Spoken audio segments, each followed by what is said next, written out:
കഴിഞ്ഞ കുറേ മാസങ്ങളായിട്ട് ഒരു വ്യാജ പ്രൊഫൈൽ ഉപയോഗിച്ചിട്ട് നിരന്തരമായിട്ടുള്ള വ്യക്തിഹത്യകൾ നടത്തിക്കൊണ്ടിരിക്കുകയാണ്. പല തരത്തിലും സമൂഹത്തിന് മുന്നിൽ വളരെ മോശമായിട്ട് ചിത്രീകരിക്കുന്ന തരത്തിലുള്ള പോസ്റ്റുകളും കമൻറ്റുകളും ഒരു വ്യാജ പ്രൊഫൈലിൽ നിന്ന് നിരന്തരം പടച്ചു വിടുന്നതുമായി ബന്ധപ്പെട്ടാണ്. ഇത് നമുക്ക് സഹി കെട്ടപ്പോഴാണ് കഴിഞ്ഞ ഡിസംബർ 27-ന് മലപ്പുറം സൈബർ പോലീസ് സ്റ്റേഷനിൽ പരാതി കൊടുത്തത്. ഇതിനടിസ്ഥാനത്തിൽ ചാപ്പനങ്ങാടി സ്വദേശി മുഹമ്മദ് അനീസാണ് ഇതിന് പിന്നിൽ, ഈ അക്കൗണ്ടിന് പിന്നിലെന്ന് കണ്ടെത്തുകയും ചെയ്തിരുന്നു. അങ്ങനെ അതിൻ്റെ തുടർ നടപടികൾക്കായിട്ട് ഈ കേസ് വളാഞ്ചേരി പോലീസിന് കൈമാറി. ഇന്നലെയും ഇന്നുമായിട്ട് അതിൻ്റെ ഹിയറിങ്ങും കാര്യങ്ങളും ഉണ്ടായിരുന്നു. ഇന്ന് നമ്മൾ 10 മണിക്ക് എത്താനാണ് നമ്മളടുത്ത് പറഞ്ഞിട്ടുണ്ടായിരുന്നത്. 10 മണിക്ക് നമ്മളവിടെ എത്തിയെങ്കിൽ പോലും അവർ എത്താൻ കഴിയില്ല എന്ന് അറിയിച്ചിട്ടുണ്ട് എന്നാണ് പോലീസ് സ്റ്റേഷനിൽ നിന്ന് നമ്മൾ അടുത്ത് പറഞ്ഞത്.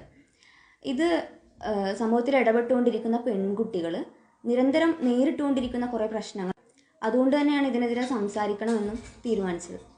ഇതൊരു വ്യക്തി ഒറ്റയ്ക്ക് ചെയ്യുന്നതാണ്, ഒരു കൂട്ടം ആളുകളിന് പിന്നിലുണ്ടോ, ആരുടെയും സഹായമുണ്ടോ? ഈ പറയുന്ന അനീസുമായിട്ട് എനിക്ക് യാതൊരു വിധത്തിലുള്ള മുൻപരിചയവുമില്ല, യാതൊരു വിധത്തിലും നേരിട്ട് കണ്ട പരിചയം പോലുമില്ല. സ്വാഭാവികമായിട്ടും അങ്ങനെ ഒരാൾക്ക് ഇത് ചെയ്യേണ്ട ആവശ്യം ഇല്ല എന്നാണ് ഞാൻ മനസ്സിലാക്കുന്നത്. അതിനു പിന്നിൽ ഒരുപക്ഷെ വേറെ അദ്ദേഹം ആരുടെയെങ്കിലും ബിനാമിയായിട്ട് പ്രവർത്തിക്കുന്നതോ അതല്ലെങ്കിൽ ഏതെങ്കിലും തരത്തിലുള്ള റാക്കറ്റുകളുമായിട്ട് അദ്ദേഹത്തിന് ബന്ധമുണ്ടോ എന്ന് വരെ ഞാൻ സംശയിക്കുന്നുണ്ട്.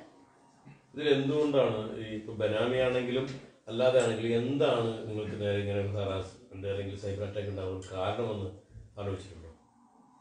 അതിനെക്കുറിച്ച് കൂടുതലായിട്ട് എനിക്കറിയില്ല. ഒരു പരിചയമില്ലാത്തൊരു വ്യക്തി ഇങ്ങനെ ചെയ്യുന്നതിൻ്റെ ഒരു കാരണം എന്തായിരിക്കുമെന്ന് നമുക്ക് ചിന്തിക്കാൻ കഴിയില്ലല്ലോ. തീർച്ചയായിട്ടും വലിയ തരത്തിലുള്ള മാനസിക പ്രയാസം ഉണ്ടാക്കുന്നുണ്ട്. പ്രത്യേകിച്ചും നമ്മൾ ആസ് എ ഗേൾ വലിയ തരത്തിൽ ഇത് ഹേർട്ട് ചെയ്യുന്നുണ്ട്. നമ്മൾ സമൂഹത്തിന് മുന്നിലും അതുപോലെ നമ്മുടെ കുടുംബത്തിന് മുന്നിലും നമ്മുടെ കുടുംബത്തിന് ഇത് വലിയ പ്രയാസം ഉണ്ടാക്കുന്നുണ്ട്.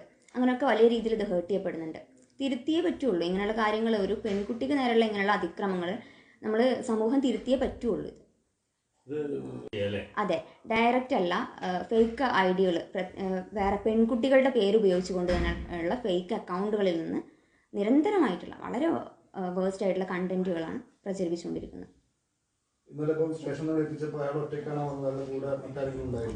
അതിലൊരു കോൺട്രവേഴ്സി ഉണ്ട്. കാരണം ഈ പറയുന്ന വ്യക്തിയുടെ കൂടെ MSFന്റെ തന്നെ ചില ഉത്തരവാദിത്തപ്പെട്ട ഭാരവാഹികളുണ്ടായിരുന്നു. കൃത്യമായിട്ട് പറയുകയാണെങ്കിൽ ജില്ലാ MSFന്റെ ജനറൽ സെക്രട്ടറി വഹാബ് ചാപ്പനങ്ങാടി, കോട്ടക്കൽ മണ്ഡലം MSFന്റെ പ്രസിഡന്റ് അഡ്വക്കേറ്റ് OP റൌഫ് തുടങ്ങിയവർ ഈ പറയുന്ന വ്യക്തിയുടെ കൂടെ വന്നിട്ടുണ്ടായിരുന്നു. അതിൻ്റെ കാരണം നമ്മൾ പാർട്ടി അന്വേഷിക്കേണ്ടതുണ്ട് എന്നാണ് ഞാൻ മനസ്സിലാക്കുന്നത്. ഇന്ന് തന്നെ അതുമായി ബന്ധപ്പെട്ട് പാർട്ടിക്ക് പരാതി നൽകുകയും ചെയ്യും.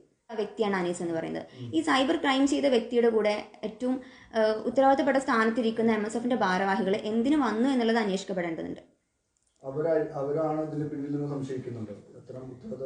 ഇങ്ങനെ ഒരു ചോദ്യം അവിടെ ബാക്കിയാവുമ്പോൾ ഇവര് ഈ അനീസ് എന്ന് പറയുന്ന ഒരു സൈബർ ക്രൈം ചെയ്ത ആളുടെ കൂടെ ഇവര് പോലീസ് സ്റ്റേഷനിലേക്ക് വന്നു എന്നുള്ള ആ ചോദ്യം അവിടെ ബാക്കിയാവുമ്പോൾ സ്വാഭാവികമായിട്ടും അങ്ങനെ കൂടെ നമ്മൾ സംശയിക്കേണ്ടിയിരിക്കുന്നുണ്ടല്ലോ.